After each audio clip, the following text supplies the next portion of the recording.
കേരളത്തിന്റെ അഭിമാനമായി ചലച്ചിത്ര മേഖലയിലെ പരമോന്നത പുരസ്കാരമായ ദാദാസാഹേബ് ഫാൽക്കെ പുരസ്കാരം മോഹൻലാൽ ഏറ്റുവാങ്ങി. ഡൽഹിയിൽ നടന്ന ചടങ്ങിൽ രാഷ്ട്രപതി ദ്രൗപദി മുർമു പുരസ്കാരം സമ്മാനിച്ചു. 2023 ദേശീയ ചലച്ചിത്ര പുരസ്കാരങ്ങളും ചടങ്ങിൽ വിതരണം ചെയ്തു.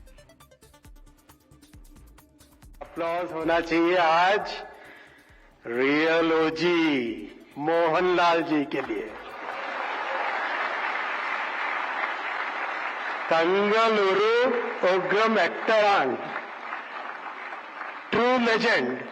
Give a loud shout out.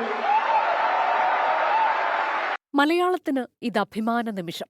രാജ്യത്തിന്റെ പരമോന്നത സിനിമാ പുരസ്കാരം രാഷ്ട്രപതിയിൽ നിന്ന് മോഹൻലാൽ ഏറ്റുവാങ്ങി. As an actor and film personality, this honor strengthens my resolve. It deepens my commitment to cinema, and I pledge to continue my journey with renewed sincerity, passion and purpose. Ende ആത്മാവിന്റെ സ്പന്ദനമാണ് cinema.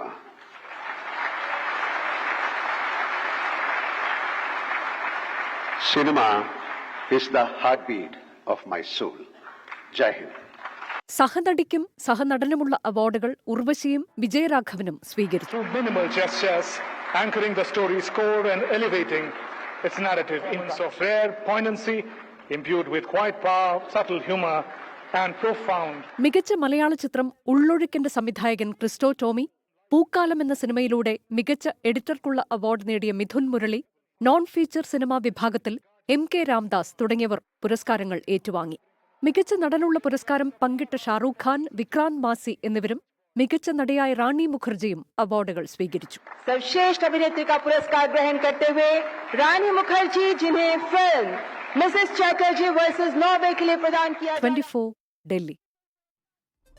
ലോകത്തെവിടെയായാലും ഏത് സമയത്തും 24 വാർത്തകളും augmented reality പാക്കേജുകളും എക്സ്പ്ലെയിനറുകളും വിശദമായി കാണാൻ ഞങ്ങളുടെ യൂട്യൂബ് ചാനൽ നിങ്ങൾക്ക് സബ്സ്ക്രൈബ് ചെയ്യാം.